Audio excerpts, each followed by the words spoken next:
పిల్లలు ఏంటి పిల్లలు బాగున్నారా? ఏంటంతా 8th క్లాస్ అందరూ బాగా చదువుకుంటున్నారా? ఓకే, ఈరోజు మనందరం కూడా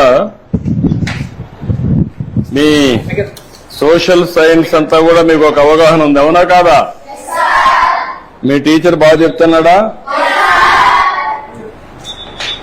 ఓకే, ఈ సంవత్సరం మీరంతా కూడా 8వ తరగతిలో సోషల్ సైన్స్ చదువుకుంటున్నారు.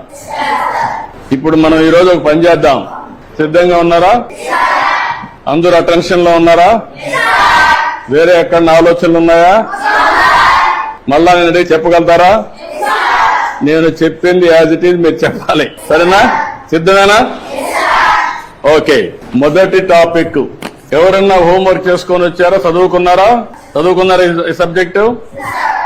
అయితే నేను బ్రీఫ్ గా చెప్తాను, చెప్పిన తర్వాత మీరు ఏదైనా అడిగితే సమాధానం కూడా చెప్పాలి. చెప్తారు కదా? ఓకే, మొదటి సబ్జెక్ట్ వచ్చి మనకు వనరుల గురించి మనకు ఒక చిన్న కథ.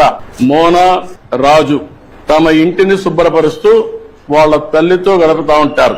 అప్పుడు ఈ బట్టలు, పాత్రలు, ఆహార ధాన్యాలు, దువ్వెన్లు, తేనె సీసా పుస్తకాలు చూడండి, వీటిలో ప్రతి ఒక్క దానికి ఉపయోగం ఉంటుంది అనింది. ఎవరు? మోనా చెప్పింది. అందుకే అవి ముఖ్యమైనవి, ఇవి అన్ని కూడా వనరులు అని ఎవరు చెప్పారు?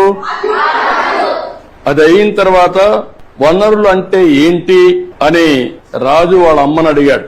అడిగినప్పుడు వాళ్ళ అమ్మ చెప్పింది ఏం చెప్పిందంటే, మన అవసరాలు సంతృప్తి పరచడానికి ఉపయోగపడేది ఏదైనా సరే అది ఏమంటారు?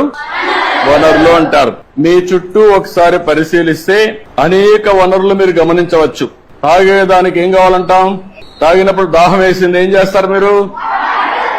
వాటర్ తాగుతారు. తాగినప్పుడు దాన్ని ఏమంటారు?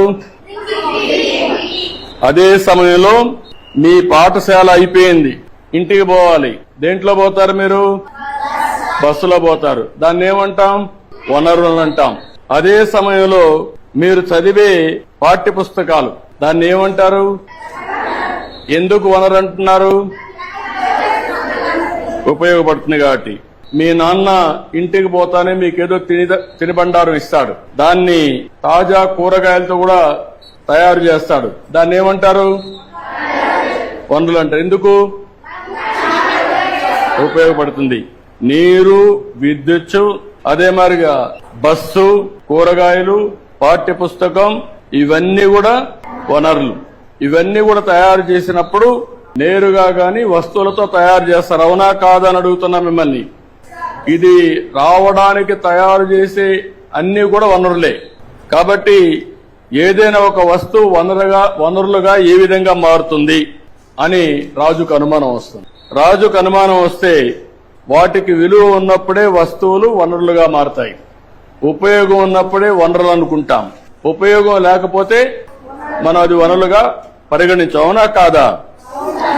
అంటే విలువ ఉంటేనే వనరులు, విలువ లేకపోతే అది వనరులు కాదనేది మన అభిప్రాయం, అవునా కాదా?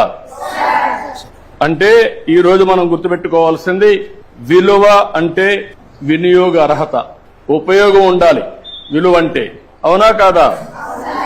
అదే సమయంలో మీరు ఒకటి గుర్తుపెట్టుకోవాలి, లోహాలుంటాయి, కొన్ని విలువ కలిగి ఉంటాయి. మీరు ఇంకా చదువుకుంటా ఉంటే, నాలెడ్జ్ని పెంచుకుంటూ పోతే మీకు అనేక విషయాలు తెలుస్తా ఉంటాయి. ఈరోజు రాళ్లు రెప్పలుంటాయి, అందంగా ఉంటాయి, దానికి విలువ ఉండకపోవచ్చు, కానీ రెండూ కూడా ముఖ్యమైనటివే. మానవ సహజ వనరుల్లో ఇంకొక విధంగా అవసరాలు తీరుస్తాయి. ఇప్పుడు రాయి ఉంది, మీకు ఉపయోగపడదు, కానీ రాయి వల్ల ఏమవుతుంది? కంకర తీస్తారు, అక్కడ కూడా ఉపయోగపడుతుంది. ఈ విధంగా వనరులుగా పరిగణిస్తాం. సమయాన్ని బట్టి వనరుల యొక్క విలువ పెరుగుతుంది, అవునా కాదా? ఈ విషయంలో మీరు ఒకసారి చూస్తే, మీ ఇంట్లో ఒకరుంటారు, మీ ఊర్లో ఆయుర్వేద మెడిసిన్ చేస్తా ఉంటారు, కానీ దానికి విలువ లేదనుకుంటాం. కానీ దాన్ని పేటెంట్ చేసి దాన్ని గాని మార్కెటింగ్ చేయగలిగితే ఆటోమేటిక్ వేల కోట్ల రూపాయలు వస్తాయి. దానికి కావాల్సింది తెలివి కావాలి, పేటెంట్ చేసుకోవాల్సిన అవసరం ఉంది.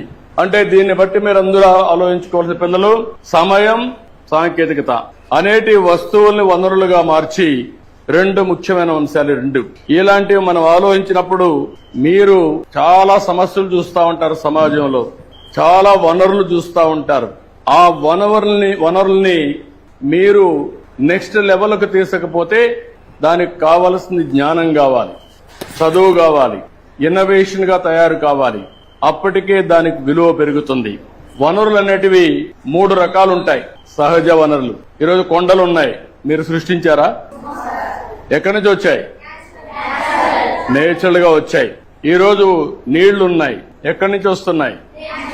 నేచురల్ గా వస్తున్నాయి. ఇవన్నీ ఏమంటారు? సహజ వనరులు.